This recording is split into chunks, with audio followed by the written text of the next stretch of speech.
Hello, everyone. Thank you for joining us for a new session of the GESI Webinar series. The GESI Webinar series serves as a platform for the GESI network members to share experience and expertise in evidence syntheses and to learn about potential collaborations. Before we start our session, let me introduce you to the software. If you have any questions, you will have to use the panel on the right to type in your question or your comment, because automatically all attendees are muted. Or you can use the raise your hand button, where we can note down that you have something that you'd like to communicate directly to our presenters, and we'll then give you the opportunity to do so at the end of the presentation. Today's session is part of the webinar series on stakeholder engagement that we've launched 2 months ago. And today's session is on how stakeholder engagement has led us to reconsider definitions of rigor in systematic reviews. To start, I'll be introducing Yvonne Erasmus, who is a specialist in evidence-informed decision-making and evidence syntheses at the University of Johannesburg's Africa Center for Evidence. She has led and been involved in various evidence syntheses projects, such as an evidence map and rapid evidence assessment for Frontline AIDS on eHealth for key populations worldwide, and a NERC-funded demand-level evidence syntheses project on ecosystem services for poverty alleviation in Sub-Saharan Africa. Natalie has a master's degree in environmental anthropology and has worked in evidence syntheses on different development reviews since 2012. Natalie is specifically interested in the best ways to engage civil society with evidence syntheses. At ACE, she is currently involved with the development of a responsive evidence synthesis service for the South African government as part of the Collaboration for Environmental Evidence Johannesburg Center, and she supports the Africa Evidence Network with its ongoing membership consultation. Yvonne and Natalie, thank you so much for joining us today. So thank you very much, Tamara, and thank you to GESI for. Yes, thank you.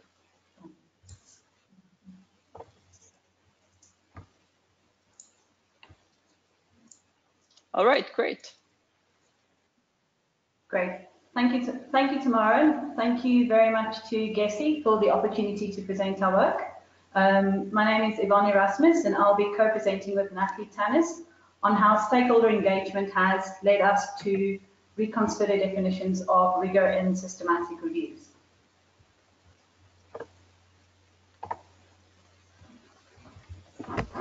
We would like to invite you to use the following Twitter handles and hashtags if you wanted to share anything we say with the wider world.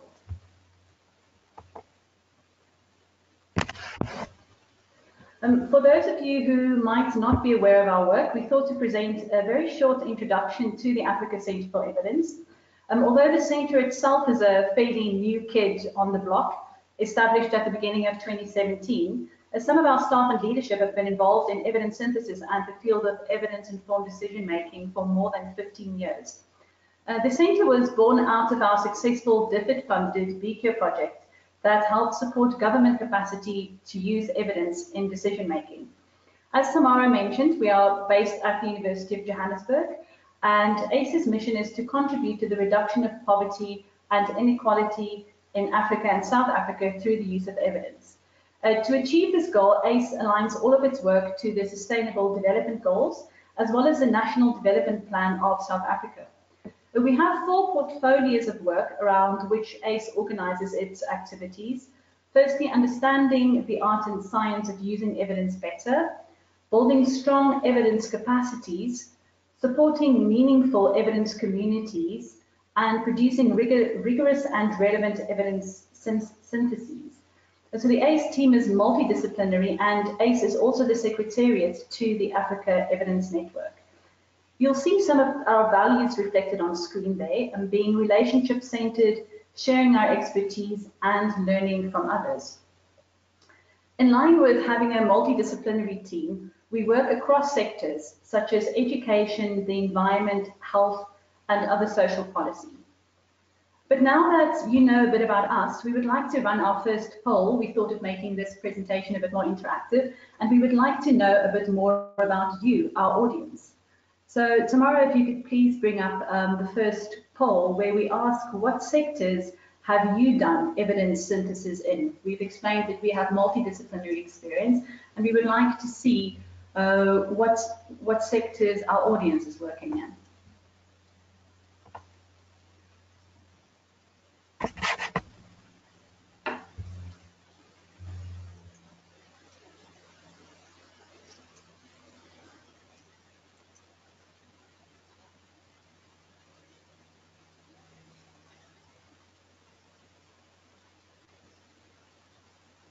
We're not able to see the results yet, but we can see that 33% of our audience have voted.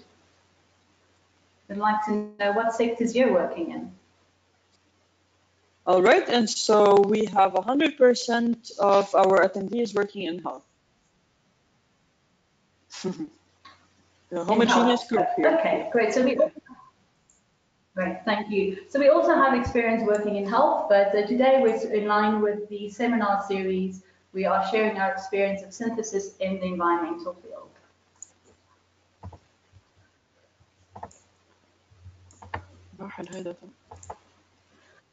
So as an introduction to the presentation that Natalie will do on our book chapter, we wanted to acknowledge and link to the 2 webinars that have preceded ours. This might also be useful for those who are only joining the webinar series now. So Neil Hadaway presented a framework for the engagement of stakeholders and consideration of who stakeholders might be. In the examples that we will present, we refer specifically to decision makers in government as the users of our evidence.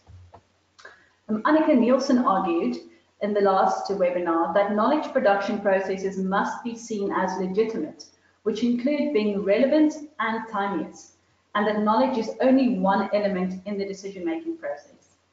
These views are also central to the argument we make about extending the definition of rigour in systematic reviews and evidence synthesis more broadly. I'll now hand over to my colleague Natalie to explain our approach. Thank you very much, Yvonne, and it's really great to be here with everyone today. So I'm going to start us off by talking about some music, because who doesn't love a spanner in the works? Alanis Morissette is one of my favorite artists. She's known for belting out these really heartfelt ballads about poignant messages with angst and unrequited love and irony. One of my favorite songs has her singing about what is normally a pleasant experience being made rather unbearable by the poor timing that this collection of experiences suffer. For example, someone gets a free ride on a roller coaster after they've already paid for their ticket. Or you learn that, hey, I actually loved flying in an airplane just as your airplane is crashing. Or perhaps you win the lottery one day before your last. Towards the end of the song, and don't worry, I'm coming round to a relevant point here, Alanis perfectly sums up the points that we're trying to make with this presentation and in our book chapter. She sings, it's like 10,000 spoons when all you need is a knife. We have learned from engaging with stakeholders that your evidence synthesis or systematic review can be the most beautifully crafted or rigorous spoon in the world. If your stakeholder needs a knife, it's frustratingly irrelevant. So this brings us then to talking more about the content of our paper, which we'll start by chatting through the approach that we take. So we are in the same situation that many of us are. We want to produce research that is useful, that is wanted, and that is used to actually help address big problems. That's why we're all here. We understand that compromises are made when you're trying to produce work that is relevant to stakeholders. But we do agree that methods matter. So to pause for a moment, we'd love for our second poll to come up, please, Tamara, which asks about what are the different types of evidence syntheses that people have done. We'd love to get a sense of the different types of evidence syntheses products that people have experience producing. I'll let that poll run while I carry on with what our approach is. So we grapple with this tension around the need for rigor, but the desire to be relevant or produce relevant research. And in doing so, this has helped us to come up with an 8-step approach. When we engage in evidence synthesis, we first engage with some stakeholder mapping to ensure that all relevant groups, or as many relevant groups as possible, are considered. We then begin with engaging this wide group of stakeholders, and this will include methodologists, subject experts, and decision makers, or the people who we hope will use our research. And we then produce a protocol that can be peer-reviewed to ensure that we garner feedback from methodological experts. This helps particularly with ensuring the rigor of our evidence syntheses. We then go ahead to produce an evidence map as comprehensively and rigorously as possible within the time and funds available. And we share that map through an interactive visualization with a wide range of stakeholders, including both decision makers and methodologists.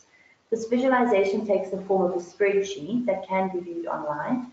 The two axes most commonly represent our interventions that we're interested in looking at, as well as the outcomes that are of particular interest to our stakeholders.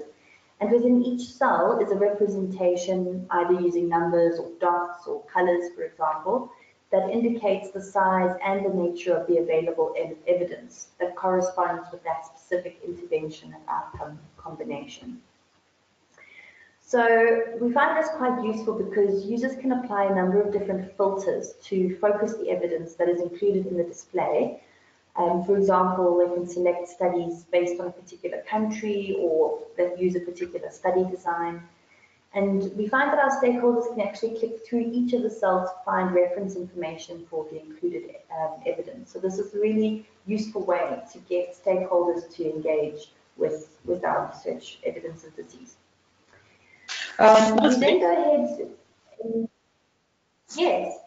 I'm sorry, I was just going to share with you the results of the poll. That's fantastic. Let's hear what the results. Yeah. So we have 50% of our attendees who have done systematic reviews. None have done rapid evidence assessments. 17% evidence maps, and 33% review of reviews. Fantastic. That's fantastic. Thank you. We'll be talking about the evidence maps that we produced as part of our, as well as systematic reviews in our work. So hopefully that people will find some interest there, some common challenges that we can discuss. Thanks for that, Tamara. So going back into our approach, after we've visualized the evidence, we engage with our stakeholders in deciding what areas should be selected for synthesis. So we rely heavily on our stakeholders here to guide us. And this is typically, as Yvonne mentioned, decision makers in a government setting. And you know, this input really is important to us because we really try and produce policy relevant research. So research that speaks to the outcomes and the objectives that decision makers are working towards. We then conduct these syntheses depending on the question and the availability of evidence. We may determine what type of synthesis we conduct. We conduct these syntheses which are explicit about the elements that constitute rigor and how they are balanced. So reflecting quite carefully on what are the absolutely key fundamental steps that cannot be bent or shaped somewhat differently to accommodate the time frames and questions of interest for our stakeholders. And then the final step is that we typically produce more than one output to meet the needs of both the immediate stakeholders with whom we have engaged, and this could be, for example, a tailored evidence synthesis, but also for the needs of potential future users. And this is where we talk about producing, for example, a global good systematic review, where you would adhere quite stringently to the typical steps involved in that process. So you might find yourself asking then, so what happens to rigor? Well, the short answer is that it looks different for us than what it does when conducting a gold standard systematic review. Our definition of rigour, or the way that we have worked with this approach, has meant that our understanding of rigour is a little bit more innovative. So for instance, when creating different outputs, we try and meet systematic review organizations' requirements for rigour. But in our experience, this has been a challenge. So in 2012, 2013, we were actually unable to publish all 3 outputs from the project we had done on smallholder farming in Africa because the global systematic review body did not then recognize our review of review at the time and our evidence map as publishable outputs. Although these were of great value, not only in informing our subsequent systematic review, but were also of great use to the decision-making body that we were funded by at the time. So our understanding of rigour then looks a bit different to what rigour, it's a bit more innovative in the products that we produce. Our understanding of rigour is that it looks a bit leaner. Sometimes to meet stakeholders' needs, we have to go outside what is considered best practice. To illustrate with an example, when trying to be responsive to decision makers' needs, we often have to be quick, which can mean that some steps required for a technical, scientific, gold standard systematic review rigour are adapted to the demands of a specific context. So, for instance, to put that more meat on that, we might only be able to double screen a percentage of the papers as opposed to all of them, or only double code a sample of the work to ensure that there is agreement between the researchers working on projects. Or perhaps we may have to do a shorter or less comprehensive critical appraisal stage. So our rigour looks a bit leaner than in the gold standard review. It also, our understanding of rigour also looks more contextually specific. So I've got here on the slide, one person's relevance may be another person's irrelevance. So sometimes the products we produce are not globally relevant or applicable to a global setting. Decision makers' priorities for synthesis can also differ. The context in which questions develop heavily shape the specificity and the transferability of results of a policy relevant systematic review. So being guided by the decision makers that we work with, being guided by their context and their deliverables in terms of outcomes and objectives to which they work, does mean that a lot of our work becomes quite contextually specific. Basically, in sum, our rigour looks a bit different, but not totally unfamiliar. While the level of scrutiny that such a systematic review will get, we will still undergo a peer review process with some of our work, but also we will undergo a validation exercise by our stakeholders. Especially when we're working with evidence for cabinet level decisions. The quality assurance process may not be an academic peer review process, but there is definitely a process of validation around the type of evidence that we're presenting and the form that we're presenting it in. So this then brings us to us describing a little bit more about what we see as, what is relevance, or how can we understand it, or how does it feed into this discussion. Taking into consideration the relevance of an evidence synthesis means that, or using this approach, creates more legitimacy, as we heard Nielsen talk in the previous webinar. It creates more legitimacy in the sense that these syntheses are easily recognized by stakeholders as having responded to their priorities and their values. The independence of review findings, you might say, well, involving stakeholders is a real threat to the independence of your review findings. But you can actually question that statement when the distance between stakeholders and research is minimal. We tend to have 3 responses or considerations that we think about.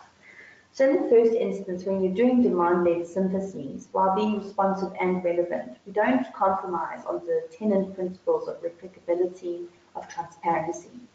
These evidence synthesis principles are adhered to just as closely as in supply-led systematic reviews. Where we do observe, and not that it has happened, I can't think of a practical example in our work where it has happened, but if we were to observe undue influence, a review would be discontinued. We wouldn't waste time with a review that was, we wouldn't waste any more time doing this, stopping a review that takes this relevance approach, than we would if we had done a review that was completed and whose results were never used by the decision maker. So this risk is not inherently doesn't present any more reason to undertake demand-led reviews than does the risk of the review's results not ever being used. And I think the final consideration we have is that the main point we're making is not that rigour and relevance are, at some kind of inconsolable odds with one another. I think the point we're making here is that the idea of rigour in evidence synthesis should include the necessity for reviews to be relevant to decision-making contexts and to be perceived as legitimate in the eyes of the users of that research. So we argue rather for a shift in our approach to synthesizing evidence. While responsive reviews are a good way of ensuring that evidence is used because they are perceived as legitimate and contextually specific, global good reviews that focus on questions of impact and that are produced according to the highest methodological standards are equally important because they advance and uphold the standard of producing science. So we argue that both have a space to play and a role to play in all of our ultimate goal of getting research used to tackle those big problems. We suggest here is, what we suggest is a rethinking of what constitutes the gold standard. So we think the gold standard should be methodologically rigorous reviews that are responsive to stakeholders' needs and importantly are recognized as being so. So just imagine then, if Alanis could have sung about having 10,000 spoons, knives, forks, and oh, what a joy to have the very best of exactly what I need. So to hand over to come to some more practical examples of where we've applied this work, and as we finish the chapter of the book stating that we'll be piloting, or not piloting, but taking this approach with some of the work, the projects that we have to do, Yvonne is going to take us through some of those examples and reflect on how they went.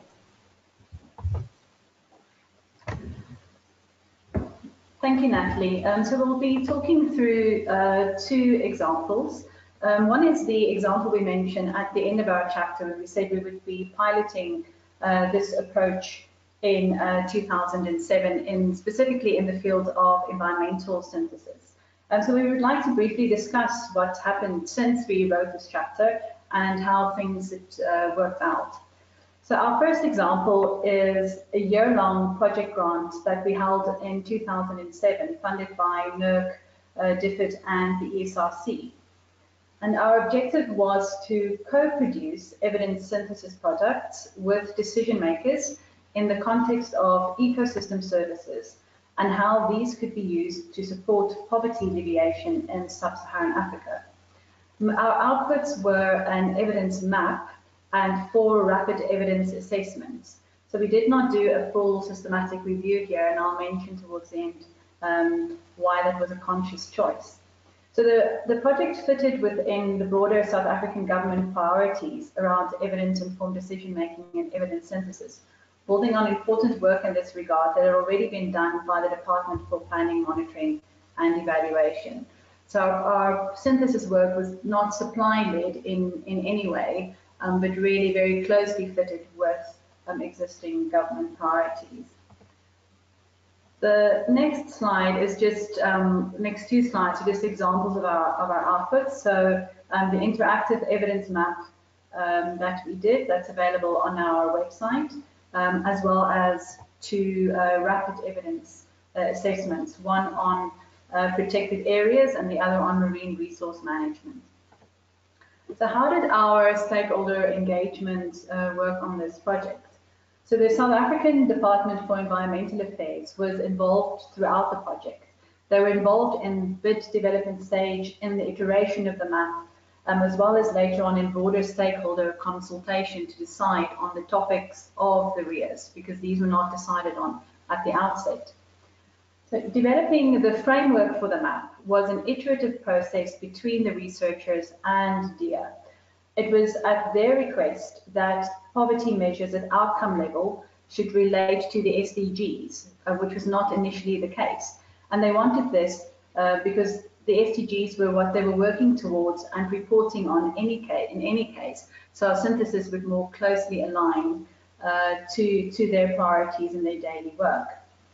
They also recommended the inclusion of Indigenous Knowledge Systems, or IKS, as a filter in the map, which again was not initially the case and did not seem to appear in the literature as a priority for a filter. And they wanted this because of emerging prominence of IKS within national decision-making in South Africa. So we then used the map to identify priority questions for synthesis in consultation with our government stakeholders. And these were identified to be in line with their own medium-term strategies and their own research priorities that they set every 5 years. So we had initially, at the start of the project, said that we would produce 4 rapid evidence syntheses, but did not define the topics of those, but wanted the map and government priorities to inform the topics of the RIAs.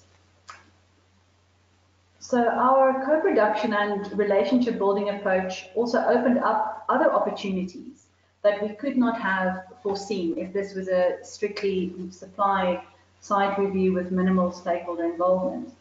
For example, we were invited to closed government meetings to present our map and to show people how to use it. We were invited to participate in the department's annual biodiversity and research Indaba or conference. And we were requested to do additional demand-led synthesis work, such as the responsive evidence synthesis on the issue of land degradation in the KwaZulu-Natal province in South Africa, to inform the development of the provincial government's evidence strategy. All opportunities that we could not have foreseen at the beginning, but really building on the impetus and importance of evidence synthesis that government already identified, and also building on the close relationship that was established during the course of that year of working on the project. So the examples illustrate how expanding the idea of rigour to include relevance did not jeopardize rigour. Our work was still methodologically rigorous, although we chose not to do a full review, but maximize our synthesis capacity within the year by producing RIAs that spoke to strategic priorities.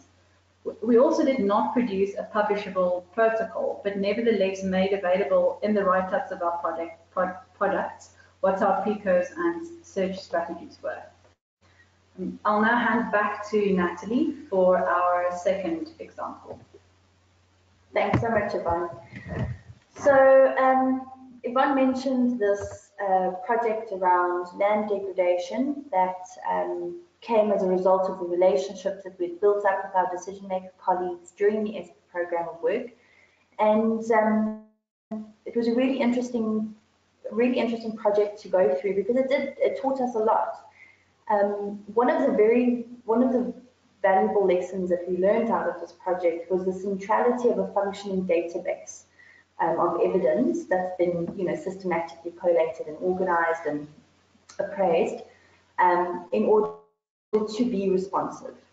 So this was a fantastic lesson to learn early on before launching into offering a responsive evidence synthesis service, because the Collaboration for Environmental Evidence at Johannesburg Centre is wanting to offer such a service. So working with the policy priorities of the DEA, the Department for Environmental Affairs, which has recently just been named the Department for Environment, Forestry and Fisheries, CE Joburg has embarked on developing such a database, and we're calling it the environmental mega map because it's just really big.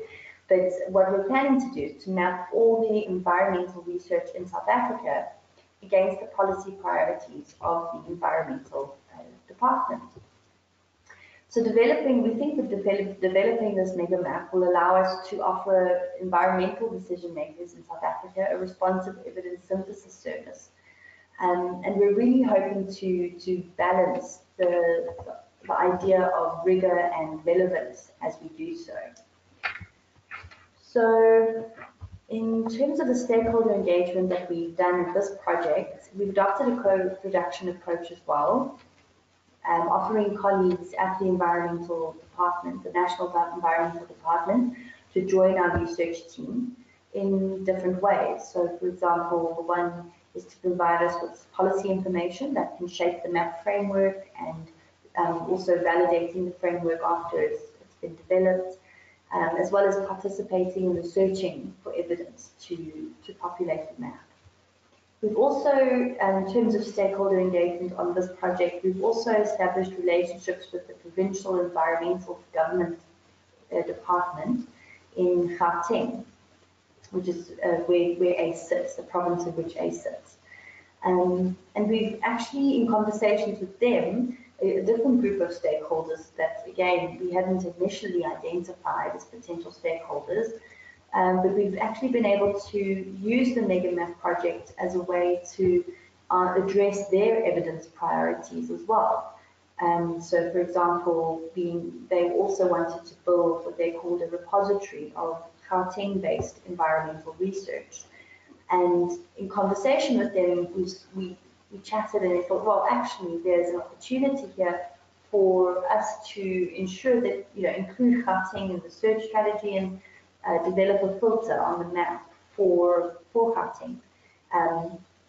So in a way, developing filters for all 9 provinces within South Africa, that a decision maker sitting at any environmental department at a provincial level within South Africa could use this map to display mini maps of all the environmental provincial research, or the environmental research relevant to their province. So, so that brings us to the end of our discussion in terms of our work, and we would love to engage with any questions that you might have. But in the meantime, before we do that, we do have a question around the different ways in which people have translated global good systematic reviews for local contexts. So, maybe touching on the idea of context specificity of, these, of producing policy relevant systematic reviews and other evidence syntheses. What are some of the ways that people have tried to translate a global good systematic review for their specific context? Thank you. So thank you very much. Yeah, so thank you, Yvonne. Thank you, Natalie. So everyone, this is where we're asking you to let us know whether you've used a systematic review. So maybe we can go to the slide that's right before this one, where the question is there. Sure. Let me see if I can. There we go. Yes, great. So if you would like to give us an idea of what you've used a systematic review for, please use the raise your hand button or just send in your comment in the questions box on the right.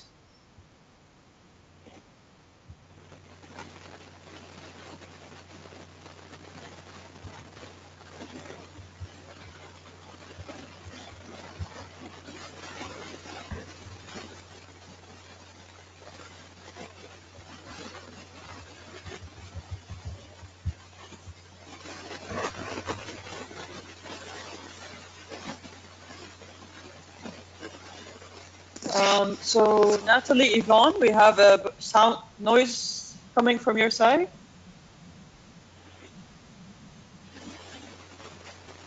So we're not doing anything, so should we just mute ourselves?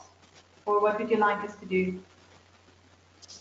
Yeah, okay, so yeah, so the background noise is gone now. So The floor is now open for questions and comments. We have a list of attendees who are, so I'm sure have a lot of experience and have mentioned before that they have done systematic reviews. So please do let us know if you've used a systematic review and received it for local contexts, whether it is to change policy, to inform decision-making, or any other example you have. Also, if you have any questions regarding the set of slides and the presentation by Yvonne and Natalie, please feel free to give us your question either by using the raise your hand button or by sending in your question through the tab on the right.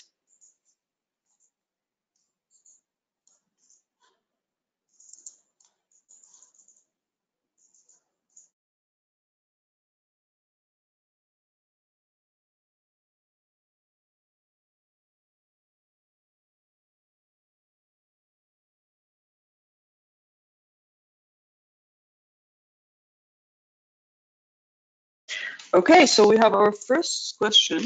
The stakeholders covered today were covered today. What about policymakers?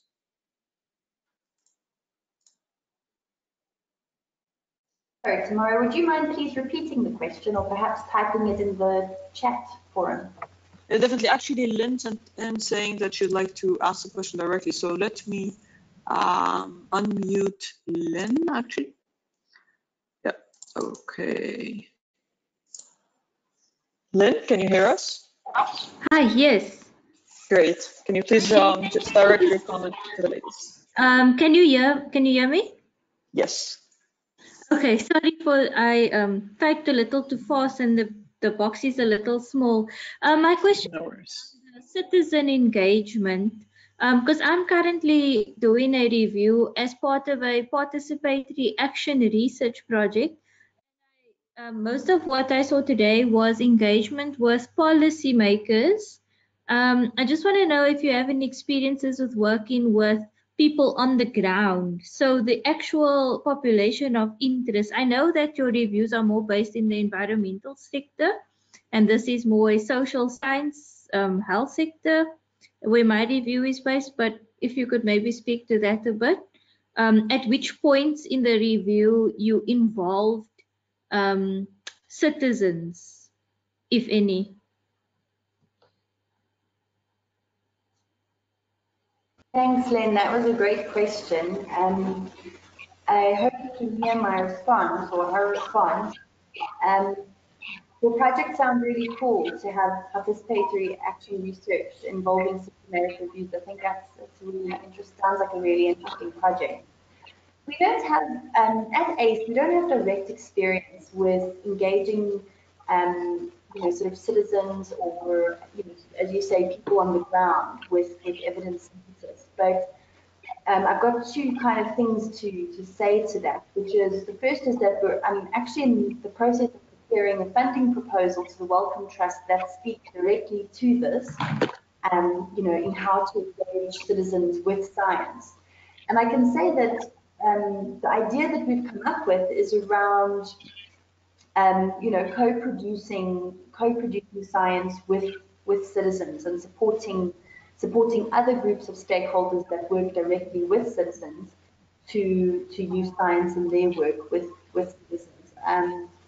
So I'm afraid I don't have any practical experience to offer you. I think, as ACE, we're sort of starting to venture into this space. It sounds like perhaps you're ahead of us in this respect. Yeah, perhaps we can speak after this because I think I'm submitting to the same grant agency around the same proposal. Oh, great. That would be fantastic, Lynn.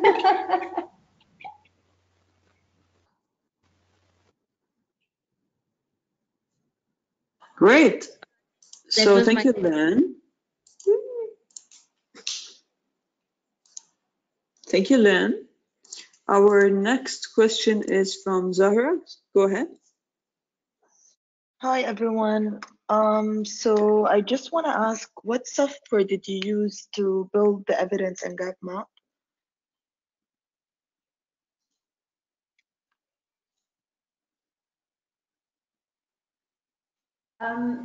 So I'll take this one. Thank you very much for the question. So we do all of our screening and coding and data management we do in EpiReviewer. But we actually had, as part of the ESPA grant, so the project that's our first example, we had built in some funding to develop software for the generation of the map, because we had realized that there were other examples of software available, but they were not necessarily as user-friendly or open access that we were able to use for our maps. So we used some of our grants to pay some software developers here in Johannesburg to develop the mapping software for us. The software has since evolved. It is open access, but it's also linked to EpiReviewer as well. So if you are using EpiReviewer and you have access to it, then there is a way, if you click a couple of buttons in EpiReviewer, that you'd be able to generate your own map. I hope that answers the question. Thank you. Yeah, it did. Thank you. Okay, great. So we have a question from Sumant regarding stakeholder engagement. Did you engage people from different ethnicities or language groups? If yes, can you share your experience?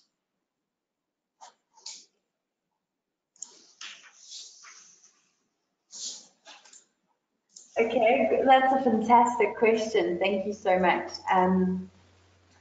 So I'll start answering that question, and then if Yvonne sort of thinks of anything else, she can jump in to supplement my answer. So the short answer is no, we didn't engage stakeholders of different language groups.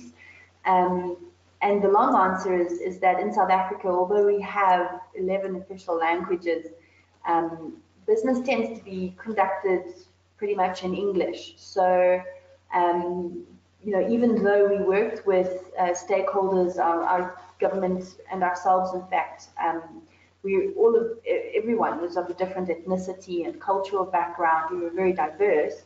We sort of all worked together in English. So I'm afraid I don't have, we don't have any sort of useful experience to share around engaging with stakeholders of different languages, but I think that would be a very exciting, you know, step to take this kind of work forward, you know, to push the boundaries for stakeholder engagement and evidence synthesis. I'm not sure if Yvonne would like to add anything. So what I can add, interestingly, so not necessarily people of kind of different cultures or languages, but we often have to, it sometimes takes us by surprise, but we have to rethink sometimes, what do we mean by knowledge? And what do we mean by evidence? And for the example that I spoke about, where we had, were requested by government to rescreen some of our work for the map and to include a filter in order to recognize indigenous knowledge and indigenous knowledge systems as a valid form of knowledge, and not just scientific evidence and published evidence as knowledge to be considered.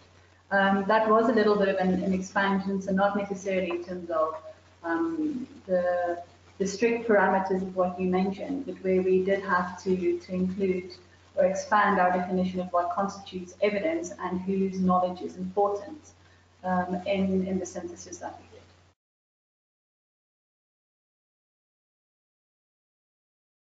did. Great. All right, thank you. So we still have Mahmoud who would like to also make a comment. Can you hear us, Mahmoud? Yes. Good afternoon, everybody. This is Dr. Orfali. I'm from Evidence-Based Medicine Research Unit, University of Cape Town. Well, thank you very much for this lovely presentation. Actually, I've got two comments regarding from the methodological perspective. And I'm wondering, back to your example one, that's the ISPA project. So my question is, it's actually the way you select the selection. I mean, the stakeholder selection, because we know there are a lot of bias in stakeholder selection rise through. I mean, when you used to identify and invite your stakeholders. So I would asking by which method you have invited your stakeholder in this project specifically. Like, have you used a proposal, or do you use snowballing, or is it systematic selection? So because that's an issue itself. My second question is, how do you measure the impact of the stakeholder engagement? So are you using any framework, or have you used any previous checklist? So just to evaluate and measuring your stakeholders response. So it's both questions about the how you're dealing with the stakeholder selection bias and the measurement of your stakeholder selection in that specific project, if you just kind of reflected on that. Thank you very much.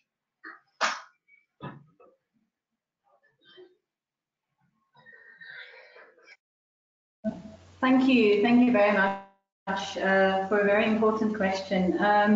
I think, so I'll try and answer parts of it, and Natalie will also comment. I think so we are very mindful, as you quite rightly mentioned, that there are many ways in which to select stakeholders. And both, so Neil Hadaway presented a framework on that, and Anneke Nielsen also spoke about that at length, and what some of the, as you quite rightly point out, some of the biases are of selecting stakeholders, and some of the risks of potentially not including others. So what I can say for our work specifically, and that's perhaps also why we haven't focused in detail on citizen evidence as well, is when I introduced the Africa Centre for Evidence in the beginning of the presentation, our whole centre kind of developed out of a DFID-funded BCure project, where we worked specifically with government departments, in various government departments in South Africa, and we also worked in Malawi to increase and encourage research uptake. So as the centre developed out of that, our kind of focus, natural focus almost, is to build on that work, and the stakeholders that we include and that we draw on is mostly from government departments. So not just policymakers, as there are others in government who have to make decisions and have to use evidence. But that is our kind of our natural pool of stakeholders. So we recognize that is not an exhaustive list of stakeholders, but that has been our entry point and our approach, and how we have selected for our projects so far. Natalie, would you like to take the next bit? Yeah, so, and again, we'll jump in if I'm misleading us down the garden path here, but, you know, to your question around how do we measure the impact of our stakeholder engagement, as far as I'm aware, we don't have at this stage an institutionalized approach to formally evaluating what our stakeholder, you know, what impact our stakeholder engagement has had.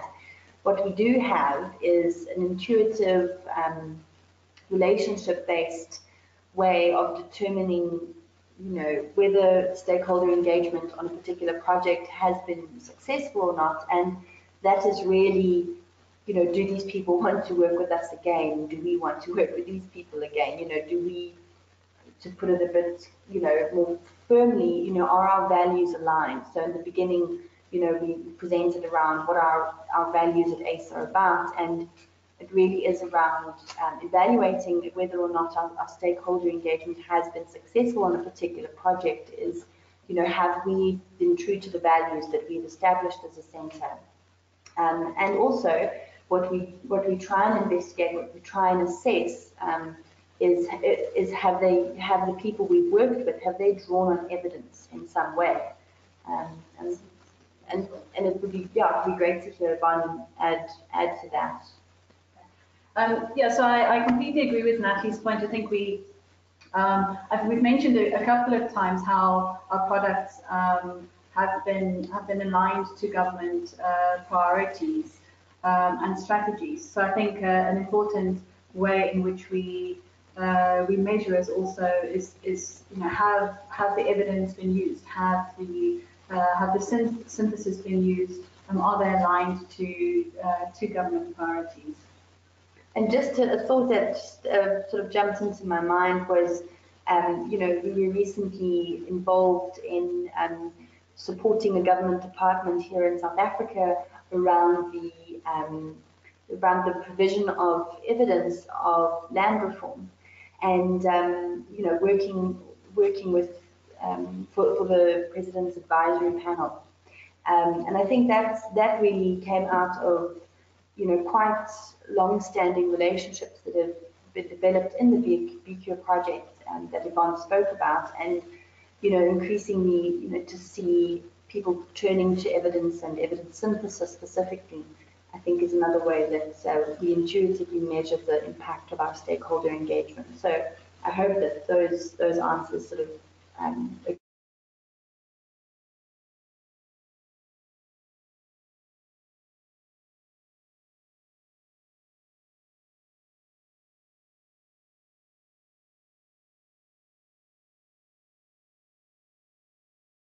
Hi, Tamara. I'm not sure if you're there. Yeah, so I'm here, but we lost you for 5 seconds.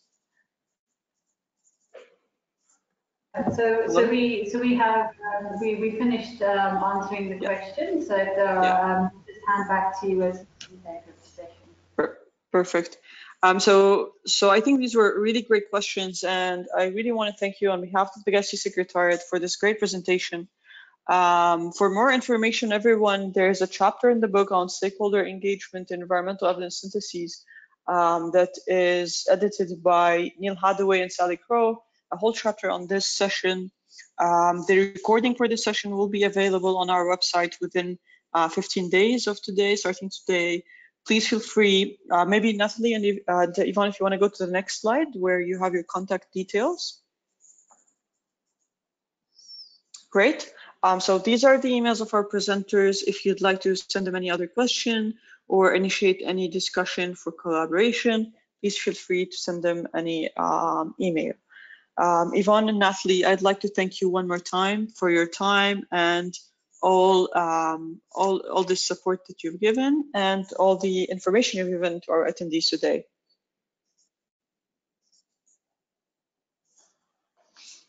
Great. Thank you very much, and thank you to everyone for sharing their time and listening to us speak. Great. Thank you. Bye-bye now. Thank you. Bye.